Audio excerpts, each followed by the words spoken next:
This call is now being recorded. Okey, baik. Bismillahirrahmanirrahim. Okey, seperti yang tadi Ustazah sambung pembelajaran kita, tapi tak apa, Ustazah mulakan daripada awal bagi mengatasi masalah yang terjadi tadilah yang lagi lagging tadi tu. Harap-harap awak dapat ikuti dengan baiklah pembelajaran kita. Okey, baik. Cuba try dengar betul-betul seolah-olah macam kita memang dalam kelas yang live lah ya. Okey, baik. Yang pertama tadi kan, okey, kita nak bina kefahaman kita apabila sekiranya soalan tu dia bagi dua nisbah, ada dua keadaan nisbah dengan keadaan setiap satu nisbah ni adalah nisbah dua kuantiti.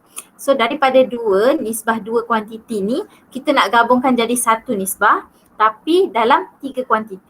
Tiga kuantiti. Baik, so bila nisbah satu nisbah dalam tiga kuantiti, kita kena bandingkan tiga kuantiti lah, maksudnya mesti ada tiga huruf lah, senang cerita. So kat sini kita dapati kita ada PQ, kat sini ada QR. So apa yang sama antara PQ dengan QR? Q yang sama, iaitu nilai Q untuk yang pertama ni 3. Nilai Q untuk yang kedua ni pula juga adalah 3. Okey, kemudian bila dia sama, kita try bawakan dia untuk kita tulis sekali. So didapati dari segi huruf ni, perwakilan ni kita boleh tulis sekali. P kepada Q, Q kepada R. Okey, kemudian nombor dia pula, kebetulan nombor dia sama, jadi kita pun boleh terus gabungkan. So dia menjadi 7 kepada 3 kepada 5. Asalnya kan 7 kepada 3, 3 kepada 5 kan. So dia disebabkan oleh huruf dia sama, maksudnya dia mewakili benda yang sama, dan juga nilai dia pun adalah nilai yang sama. Jadi kita boleh gabungkan terus sahaja. Okey, kemudian bila kita dah gabungkan, selesailah, maka itulah dia punya satu nisbah dengan tiga kuantiti. Okey, kita terus kepada contoh yang pertama. Contoh pertama ni, dekat sudut bacaan kelas 1 JM, kat sekolah kan, bayangkan kelas awak tu ada sudut bacaan. So dekat sudut bacaan tu ada beberapa jenis buku. So kita tengok nisbah bilangan buku cerita kepada rujukan dekat kelas tu adalah 2 kepada 5. Nisbah bilangan buku rujukan kepada bilangan majalah 3 kepada 2. So kita nak cari nisbah buku cerita kepada buku rujukan kepada majalah. Jadi step pertama ialah awak kena tuliskan dia punya perwakilan dulu. So kita anggapkan buku cerita ni kita tulis sebagai C, buku rujukan sebagai R dan majalah sebagai M. Okay, bila kita dah nisbahkan, maka kita keluarkan maklumat ni tadi, maklumat-maklumat ni dengan mewakili huruf apa itu kepada bahagian penyelesaian kita, so that kita akan nampak. So yang pertama, buku cerita kepada buku rujukan. So kita tulis C kepada R sama dengan 2 kepada 5. Kemudian satu lagi R kepada M, buku rujukan kepada majalah 3 nisbah 2. Okay, then step kedua, awak bandingkan antara nisbah yang pertama dengan nisbah yang kedua. So bandingkan kat sini, huruf apa yang sama? Ya betul, huruf R yang sama kan. Okay, tapi kita tengok pula nilai untuk huruf R. Pada nisbah yang pertama, huruf R ni 5. Okay, untuk yang kedua ni pula, huruf R ni nilainya 3. Tak sama kan?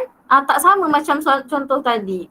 Jadi bila tak sama, keywordnya akhir sekali nanti soalan dia nak suruh kita buat nisbah buku cerita kepada buku rujukan kepada majalah. So dia akan jadi satu. Bila satu perkara, R yang sama ni kita nak gabungkan. Macam mana kita nak gabungkan kalau nilainya tak sama? Tak sama, tak boleh. Jadi caranya ialah kita kena samakan. Nilai R mesti sama. So mesti sama. Jadi mesti sama, kita kena buat apa?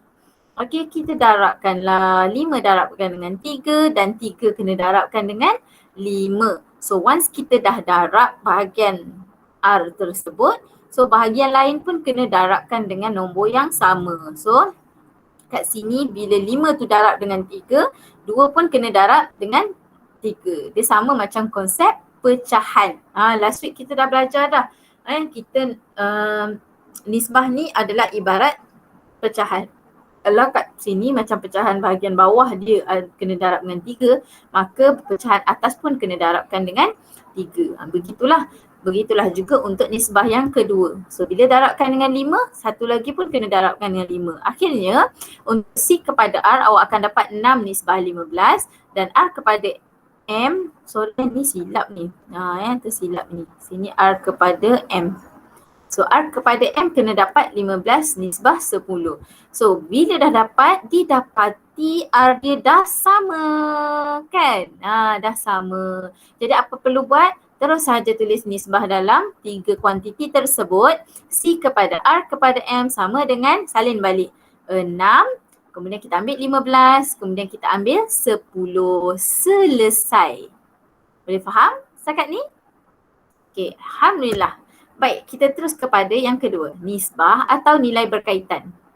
Okey, kita tengok contoh. Ibu Nurin ni dia nak cuba resepi buat roti. Okey, biasa kan kalau kita buat roti, kita akan campurkan bahan-bahan dengan nisbah tertentu. So katakanlah dia nak campurkan tepung dengan air dengan nisbah 5 nisbah 3. So kita tahu 5 nisbah 3 ni maksudnya tepung nisbah dengan air. Tepung kepada air adalah 5 nisbah 3.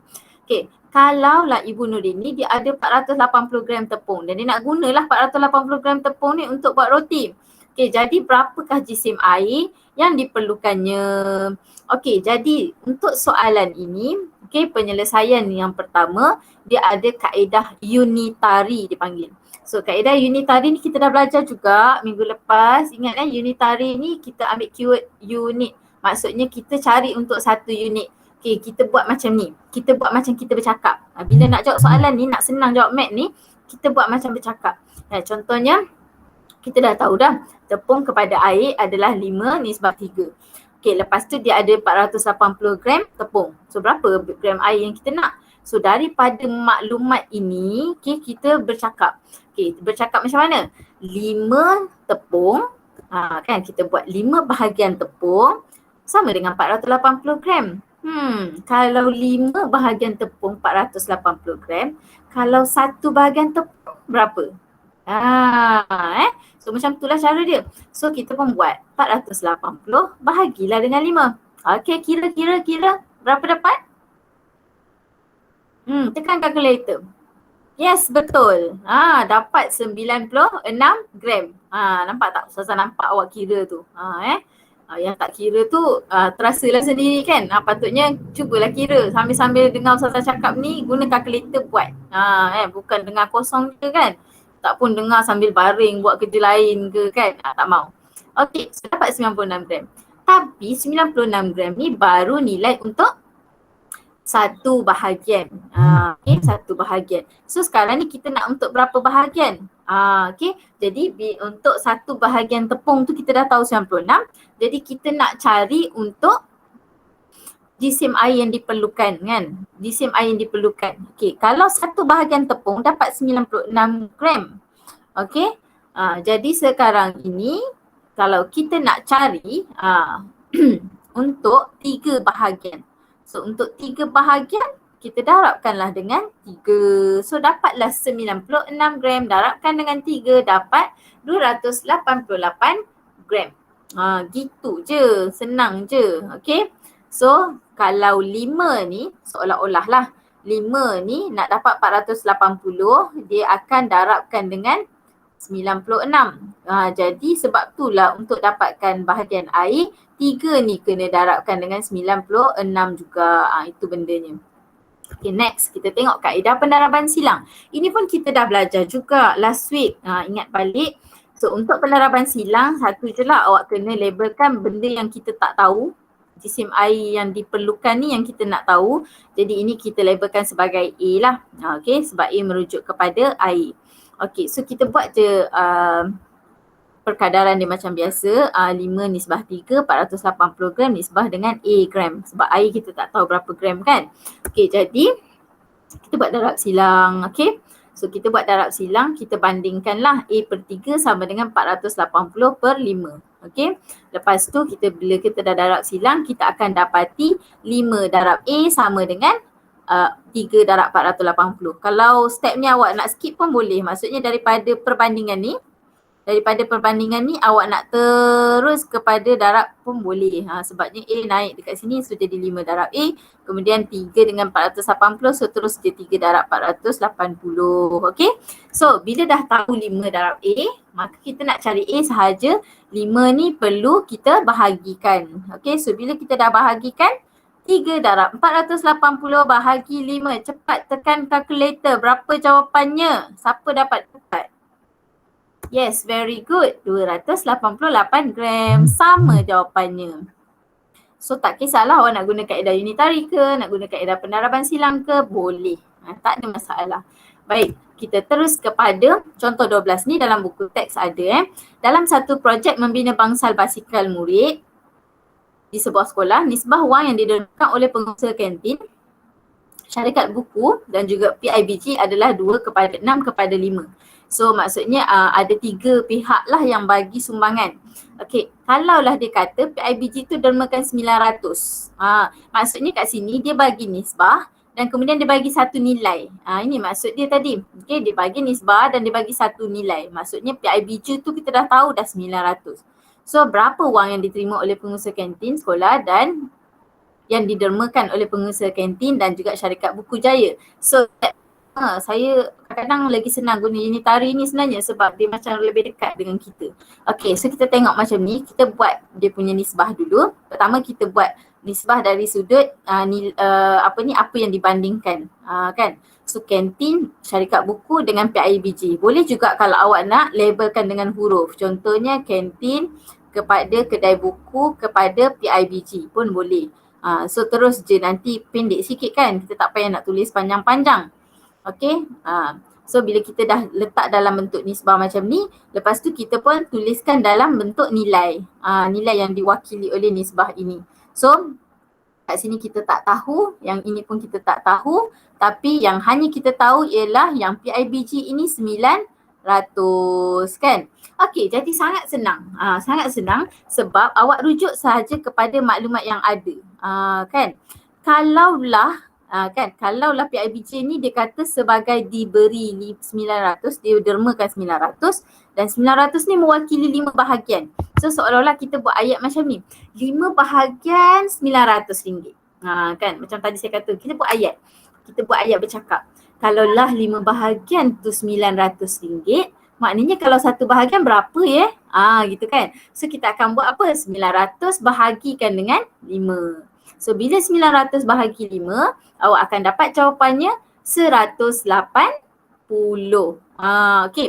Tapi 180 kena ingat ini adalah untuk satu sahaja bahagian. Sedangkan kita tengok kantin dermakan 2 bahagian, syarikat buku dermakan 6. Jadi senang tak kita nak buat?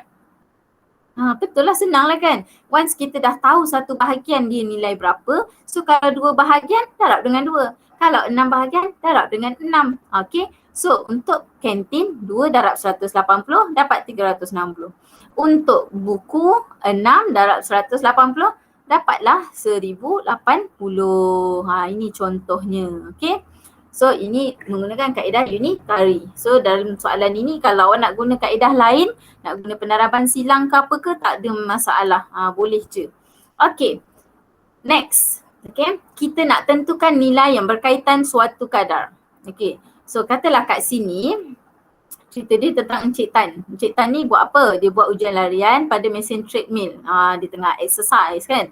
Okay, so dia berlari pada kadar yang sama. Okay, dengan kadar yang sama dan keputusan ujian menunjukkan bahawa jantungnya berdenyut 420 kali dalam masa 4 minit.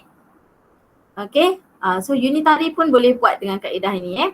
Okay, cari bilangan denyutan jantung jika dia melakukan ujian tersebut selama 12 minit. So kita ulang-ulang benda yang hampir sama. Okay, so katakanlah dia kata kadar denyutan jantung dia ialah 420 kali per minit, per 4 minit dalam masa 4 minit. Okay.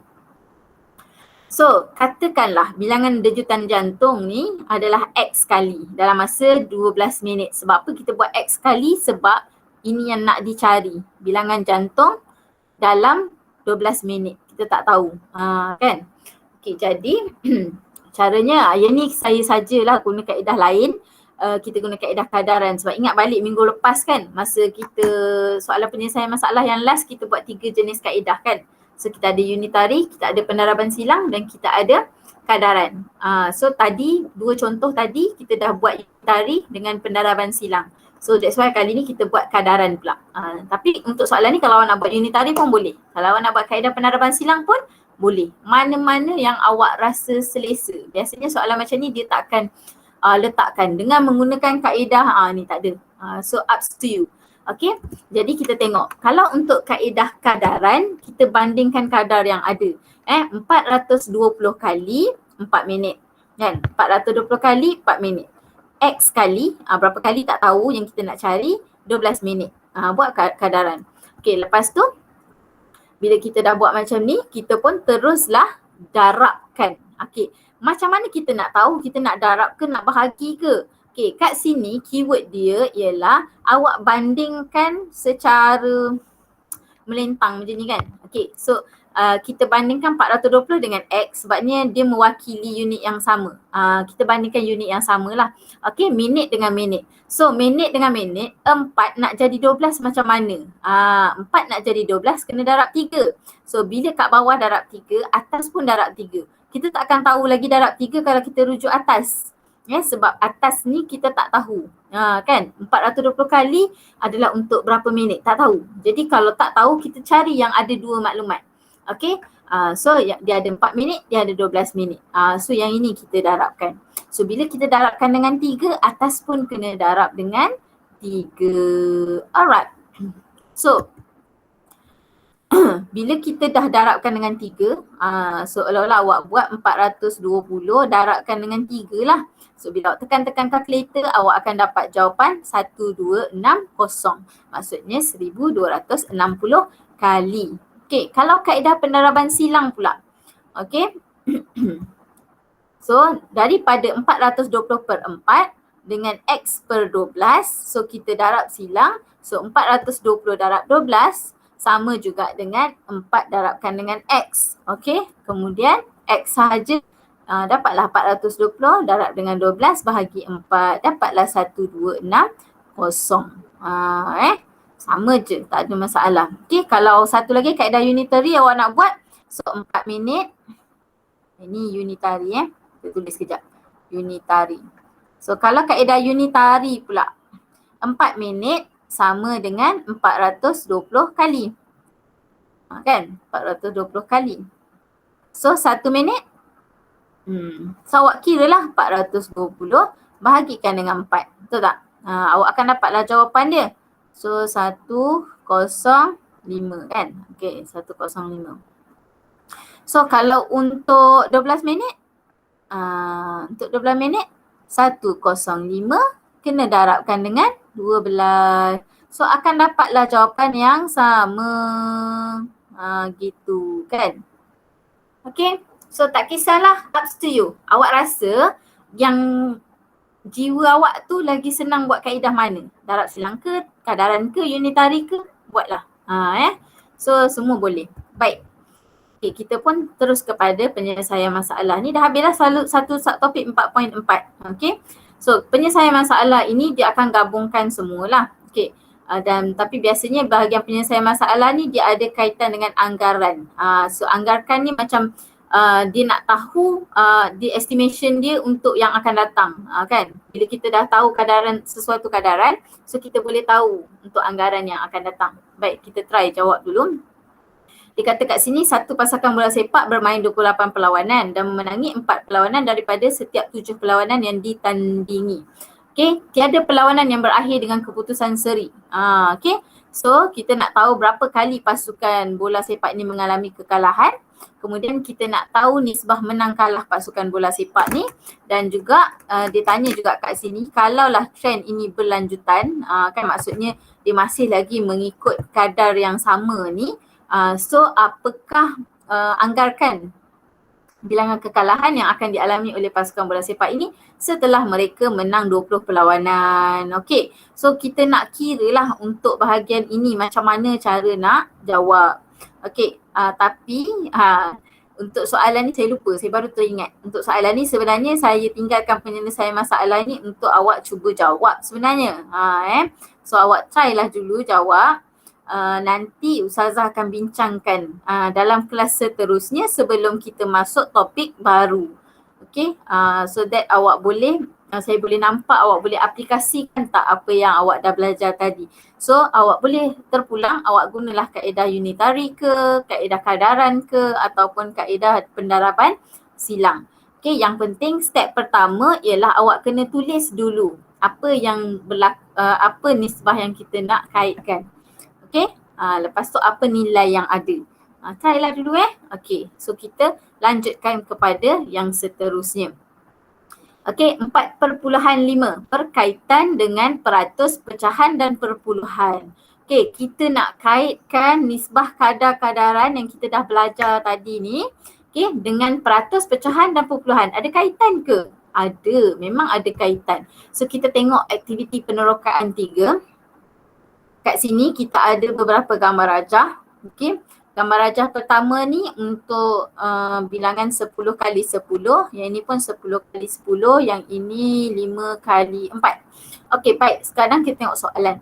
Dia nak nisbah bilangan segi 4 sama yang berlorek kepada bilangan segi 4 sama yang tak berlorek. Okay. So kita nak cari. Yang pertama kita kira lah yang berlorek ada berapa. So kat sini kita dah tahu tinggi dia 10. Okay, kat sini 2. So 10 darab 2 maksudnya, sekejap, pen. Back semua. Okay, so kat sini kita ada 20. So kita akan tulis 20 nisbah dengan keseluruhan 100. Peratusan segi 4 sama yang berlorek. Okay, kalaulah kita tulis 20 nisbah 100. So 20 nisbah 100 itu adalah 20 peratus, ataupun tak payah tengok berdasarkan nisbah. Ni kita tulis berdasarkan nisbah. So kalau kita nak kira peratusan kan kita akan kira bilangan yang berlorek. Lepas tu kita perkan semua sekali 100. So 20 bahagi 100 darab peratus. So kita akan dapat 20%. Okay. So at the same time kalau kita nak kira peratusan segi 4 sama yang tak berlorek, caranya ialah 100% tolakkan dengan 20%, kita akan dapat 80%. Macam tu. Okay. So sama jugalah untuk yang seterusnya. Okay. Sorry, saya tak perasan kat sini. Dia kata bilangan segi 4 sama yang berlorek kepada bilangan segi 4 sama yang tak berlorek. So nisbah dia kepada yang tak berlorek. Bukan kepada keseluruhan Okay, jadi kita padam sini. Okay, kepada yang tak berlorek 80. So kat sini daripada nisbah ni, yang ini 20 ni mewakili peratusan yang berlorek, yang 80 ni mewakili peratusan yang tak berlorek. So kalau kita tengok yang B ni pula, nisbah dia 50 kepada 50. 50 berlorek, 50 tak berlorek. 1, 2, 3, 4, 5. Okay, yang ni pun 1, 2, 3, 4, 5. Alright. So seterusnya, so kat sini maksudnya peratusan dia 50% dan juga 50%. Dan akhir sekali, kat sini ada 5 darab 3, 15 yang berlorek. Okay, yang tak berlorek ada 5 kan. Okay, so 15 ni kalau kita nak kira peratus, 15 per dengan keseluruhan berapa? Betul, 20. So 15 per 20 darab dengan 100%. Okay, 2 kali 1, 2 kali 5, 10, 15 kali 5. Okay, 75. So 75% yang berlorek dan bakinya 25% yang tak berlorek. Nampak tak? Jadi kita boleh kaitkan sebenarnya antara peratusan dengan nisbah, dan at the same time boleh juga dianya dikaitkan dengan pecahan kan, sebab dia boleh jadi 15 per 20. Kat sini kita boleh jadi 50 per 100 kan, tu pecahan. Dan akhirnya juga kita boleh relatekan dia juga dengan perpuluhan. Kalau dia 25% maksudnya dia ialah 0.25. Kalau dia 80% ialah 0.8. Kalau 50% ialah 0.5. Kan? So saling berkait sebenarnya antara nisbah dengan pecahan, dengan perpuluhan dan dengan peratus. Okey. So kita nak cari, yang ni simple je, ni dah last dah ni. So sekejap je lagi kelas kita.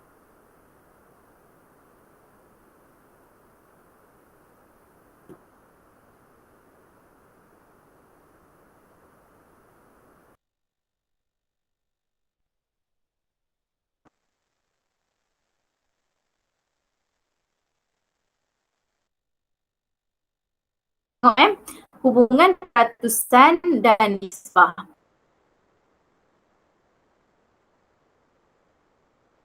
Di dalam sebuah kelas, nisbah bilangan murid perempuan kepada bilangan murid lelaki ialah 3 nisbah 2. Maksudnya sini 3 ini perempuan, okey.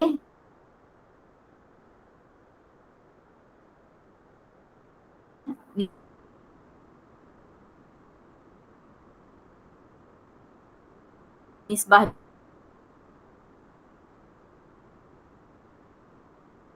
2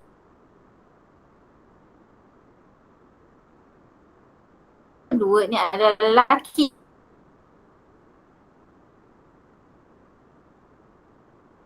Cari peratus murid perempuan. So daripada soalan nisbah ni, dia tak nak cari nisbah je macam tadi kita buat tu. Okay, dia nak peratus. So keyword dia kat sini, kita selesaikan dengan kaedah biasa dulu. Kita buat dalam bentuk nisbah dulu. Okay, so katakanlah nisbah bilangan murid perempuan kepada jumlah murid.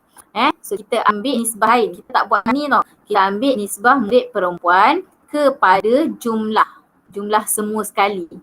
So ialah 3 nisbah 5. Okay, disebabkan oleh dia nak peratus, sebab itulah kita kita buat dalam bentuk nisbah keseluruhan. Kita nisbahkan dengan jumlah. Sebab apa? Sebab kita nak tukar nisbah ni kepada pecahan. Okay, kalau 3 nisbah 5, tukar pecahan dia akan jadi apa? Dia akan jadi 3/5. Okay.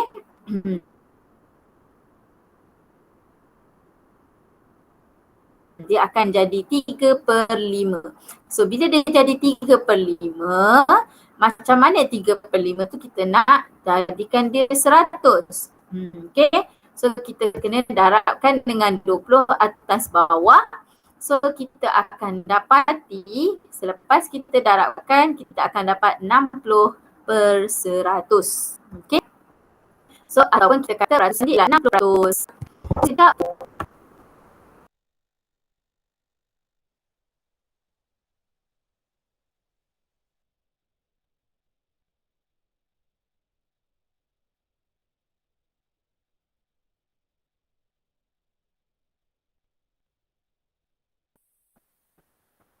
Okay, saya try lagi sekali.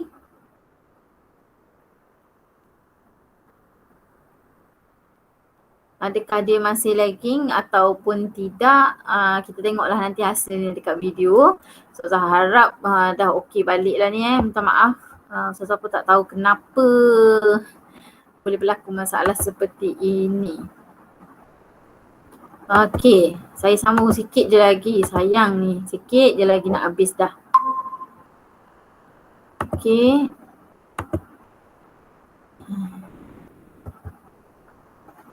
Okay, kita masuk yang tadi kan. Tadi kan kita dapat 60%. So selain daripada kita darabkan dengan 20, boleh juga awak buat bila dah dapat 3/5 ni, awak terus darabkan dengan 100% pun boleh sebab kita nak cari peratus je kan. So awak boleh terus je simplify, 5 darab 1 dapat 5, 5 darab 10, 20 kat sini kan 100, lepas tu 3 darab 20 dapat 60. So terus je 60% pun boleh, tak ada masalah. Okey.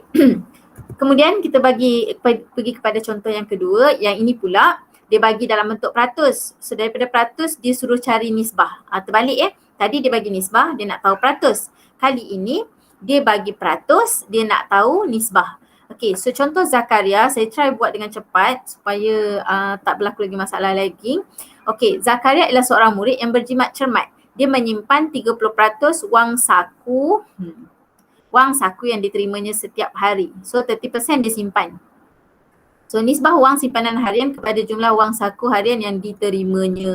Okay, so penyelesaiannya ialah dia kata peratusan wang simpanan harian ni adalah 30%. 30% itu adalah bersamaan dengan 30/100. So bila 30 dengan 100 kita tukar dalam bentuk nisbah. Jadi 30 nisbah 100. Okay, so kita dah dapat 30 nisbah 100. Permudahkan. Macam konsep pecahan, kita tak boleh tinggal pecahan macam tu je kan. Kita kena buat lowest term. So sama dengan nisbah, kita kena buat lowest term, permudahkan jadi 3 nisbah 10. Okay, so begitulah jawapannya. Asal ni. Okay, kita tengok contoh yang seterusnya. Okay. So kita nak tentukan peratusan kuantiti pula. Tapi menggunakan konsep perkadaran. Okay, tentukan peratusan setiap kuantiti berikut dengan mengaplikasikan konsep kadaran. A, ada dua situasi kat sini. So situasi yang pertama, sebuah kotak mempunyai 8 utas reben. Satu kotak ada 8 reben. Dua daripadanya warna biru. So apakah peratusan reben biru dalam kotak itu? Okay, so kita tengok peratusan reben biru dalam kotak adalah X. Kita anggapkan sebagai X. Kalau nak buat huruf B pun boleh, tak ada masalah. So X per dengan 100 sama dengan, sebab dia nak peratus kan, X per 100 sama dengan bilangan reben biru per jumlah reben. Ini konsep dia macam ni. Macam seolah-olah kita dah tahu bilangan reben biru berapa, jumlah reben semua sekali ada berapa. Kalau kita nak dapatkan peratus, kita kena darabkan dengan 100. So 2/8 adalah bilangan reben biru kepada jumlah reben. So 2/8 ni dah dapat X per 100. So nak dapatkan jawapannya, kita pun darab silang. X darab dengan 8, 2 darab dengan 100. So 8X sama dengan 2 darab 100. So X sahaja 2 darab 100 bahagi 8 dapat 25. So kita tahulah jawapannya 25%. Okay. Ataupun awak boleh je cakap reben biru, kan, reben biru kepada jumlah reben adalah sama dengan 2 kepada berapa? 8. Kan? 2 kepada 8. Iaitu 2/8. So bila dia nak tahu peratus, oleh itu peratus reben biru sama dengan 2/8 darablah dengan 100%. Sebab kita nak tahu dalam peratus kan. So kita terus darabkan, dapatlah 25% pun boleh. Tak ada masalah ini adalah subjektif. So up to you lah awak nak buat kaedah macam mana. Okay, next. Soalan yang sama tapi dia bagi situasi yang kedua. Puan Jorana pula mempunyai RM300. Dia belanjakan RM15 untuk tambang pengangkutan. So duit dia ada keseluruhan 300. Dia belanjakan 15. So dia bagi dalam bentuk nilai. So bila dia bagi nilai, okay, so kita akan buat 15/300 sama dengan Y per 100. So kita buat kaedah kadaran yang ini kaedah kadaran. So kita akan dapat Y itu adalah 5%. Okay, so selain daripada itu awak mungkin juga boleh buat 15 per dengan RM300. So kita darabkan terus dengan 100% kan. So bila kita darabkan terus pun kita boleh dapat perkara yang sama. So tak ada masalah sebenarnya. Kaedah pengiraan ni adalah subjektif. Okay, next. Akhir sekali. Yang terakhir penyelesaian masalah. Jadual menunjukkan kadar sewa bulanan dan wang pendahuluan penyewaan bilik Pangsapuri di Taman Bukit Damai. So katakanlah Pangsapuri ni dia ada dua condition. Satu 2 bilik, satu lagi yang 3 bilik. Kadar sewa untuk 2 bilik 450 dengan wang pendahuluan 1 bulan sewa. Yang 3 bilik ni pula kadar sewa dia mestilah lagi tinggi 550. Tapi dia punya wang pendahuluan pun lebih tinggi iaitu 2 bulan sewa. Okey. Jadi dia bagi tahu cerita dia, Ben dan juga Farid ni masing-masing menyewa Pangsapuri 2 bilik dan Pangsapuri 3 bilik. Maksudnya yang Pangsapuri 2 bilik ni Ben yang sewa, Pangsapuri yang 3 bilik ni Farid yang sewa. Okey, so dia nak cari nisbah jumlah bayaran awal. Jumlah bayaran awal ni maksudnya apa yang diorang kena bayar masa mula-mula nak masuk. So mula-mula nak masuk dia kena bayar sewa dengan tambah dengan 1 bulan sewa. So sewa dengan tambah 2 bulan sewa. Sebab bila mula-mula nak masuk rumah sewa dia kena ada wang pendahuluan. Senang cerita bahasa pasar kita cakap kena ada deposit. Deposit berapa dan sewa bulanan tersebut. So kita kena kira lah. Okey, dan soalan yang kedua itu. Kejap lagi kita baca soalan kedua. So kita pergi kepada soalan yang pertama dulu dengan maklumat yang telah ada. Okey, jadi sangat senang sebenarnya. So kita kira untuk sorang-sorang. Kita kira untuk Ben dulu. Macam mana bayaran awal untuk Ben? Sewa bulanan dia 450.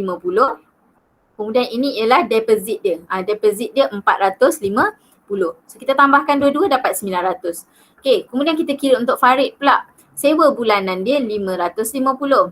Pendahuluan dia ataupun deposit dia ialah 2 darab 550. So sebab apa 2 darab 550? Sebab 2 bulan sewa. Okey, kemudian bila kita tambahkan didapati Farid ialah 1650. Okey, jadi bila kita dah dapat jumlah bayaran awal Ben, jumlah bayaran awal Farid, terus tengok soalan dia nak apa, cari nisbah jumlah bayaran awal Ben kepada jumlah bayaran awal Farid. So terus dia cari nisbah Ben kepada Farid iaitu 900 kepada 1650 macam ni. Dan awak semak, boleh tak simplify? Cara nak semak boleh simplify ke tidak? Awak buka kalkulator, sekarang tekan kalkulator, awak tekan 900 kan? Awak tekan A, B per C tu, kan dekat kalkulator dia ada A, B per C. Nanti dekat kalkulator dia akan keluar simbol macam ni kan. Okay, so 900 per dengan 1650 awak tekan sama dengan. Biasanya dia akan keluar pecahan yang paling simplify lah. So yang paling kecil. So nanti dia akan keluar 6, dia ada keluar L macam tu 11 kan. So 6, yang ini ni per, 6 per 11. So terus tulis 6 nisbah 11. Ingat pecahan dan nisbah adalah satu bentuk penulisan sahaja yang berbeza. Okay, next soalan B. Ni kita baru nak baca soalan B. Ni yang last ya. Okay, gaji bulanan Ben dan Farid masing-masing. Okay, ialah ini. So yang ini gaji bulanan Ben, ini adalah gaji bulanan Farid. Dengan mengaplikasikan kaedah, mengaplikasikan konsep kadaran, kita nak tentukan peratusan perbelanjaan sewa daripada gaji bulanan. Maksudnya kita nak tahu berapa peratus dia kena bayar sewa daripada gaji bulanan dia. Gitu. Jadi kita kira untuk sorang-sorang. So pertama kita kira peratusan perbelanjaan sewa Ben. Kita kira Ben dulu. So, untuk Ben punya, kalau nak kira peratus, so awak akan kira 450 bahagi dengan 3,750. Kita samakan dengan peratus. Tak nak buat sama dengan macam ni pun tak apa. Ni kita tunjuk salah satu cara lah. So 450 per dengan 3,750 darabkan dengan 100, so awak akan dapat 12. So maksudnya Ben membelanjakan 12% daripada gaji bulanan. So kalau rasa kaedah ini susah sikit untuk awak nak buat, awak faham kaedah biasa pun boleh. Awak tahu 450 itu adalah sewa dia, keseluruhan ialah 3,750. Awak terus sahaja darabkan dengan 100% pun tak ada masalah. Okay, terus dapat jawapan. Ini sekadar nak bagi tahu dia menggunakan konsep kadaran dengan keadaan kita bandingkan dengan kadar untuk peratus. Kan 450 tu kadar dia berapa. Okay, menggunakan konsep kadaran ni juga memudahkan kita untuk faham lah daripada mana datangnya kita darabkan dengan 100% ni. Inilah keadaan dia. Okay, so kita buat kaedah yang sama untuk Farid, tapi untuk Farid saya labelkan sebagai Y. So 550 per dengan bulanan dia, gaji bulanan dia 5,000, kita darabkan dengan 100, kita akan dapat 11% kan. So kat sini kita tengok walaupun Ben itu sewa bulanannya lebih tinggi, tapi sebab gaji dia pun lebih tinggi, jadi peratusan dia tak beza sangat pun dengan Ben kan. Okay, so kita dah selesai lah dapat jawapan. Okay, Alhamdulillah selesai. Okay, baik. Kita dah habis dah bab 4 ni. Okay, so saya bagi latihan untuk awak buat. Awak tengok buku rujukan. Buku nilam. Buku nilam warna hitam tu. Yang warna hitam tu kan. So awak buka bahagian last kali dalam bab 4, pentaksiran kendiri. Pentaksiran kendiri muka surat 47 hingga 48. 2 page je, tak banyak. Dan ada campur soalan objektif juga kat situ. Okey, awak jawab soalan nombor 1 sehingga nombor 7. Okey, yang mana soalan yang subjektif tu awak kena tunjuklah jalan kerja dia. Okey, lepas tu nanti awak snap gambar clearly dengan jelas. Page 47, page 48. Lepas tu nanti awak turn in lah dalam Google Classroom. Okey. So itu sahaja, harap-harapnya awak dapat faham lah pembelajaran hari ini. Mohon maaf atas sebarang kesilapan, kekangan yang ada, masalah-masalah yang timbul. Kita cuba selesaikan secara baik, kita cuba sesuaikan dengan keadaan pandemik ini kan. Okay, so itu sahaja. Ustazah tutup dengan tasbih kafarah dan surah Wal-As. Baca doa dulu. Subhanallah.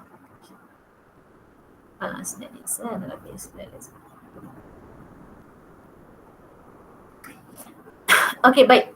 Sekiranya ada sebarang soalan, tak faham ke apa ke, habis jawab tonton ni awak terus sahaja PM Ustazah kalau malu nak cakap dalam grup. Tapi Ustazah sebenarnya lebih sarankan kalau awak tanya dalam grup. Sebab bila awak tanya dalam grup, orang lain kadang-kadang mungkin dia ada tak tahu juga tapi dia malu nak tanya. So bila dia dengar kat situ, oh macam ni kan. Ataupun mungkin juga dia tak perasan pun yang dia tak faham bahagian tu kan.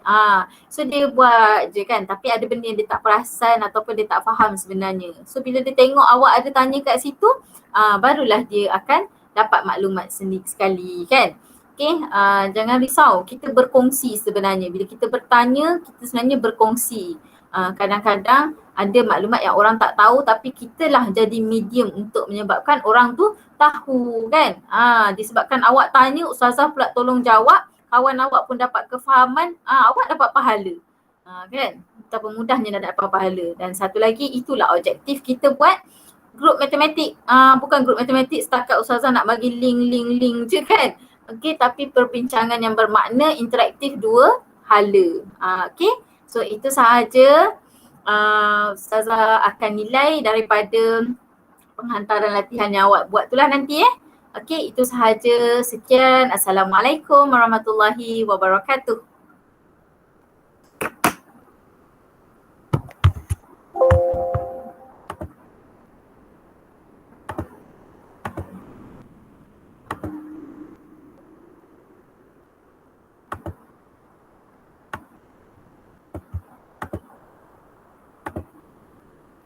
Recording, stop recording.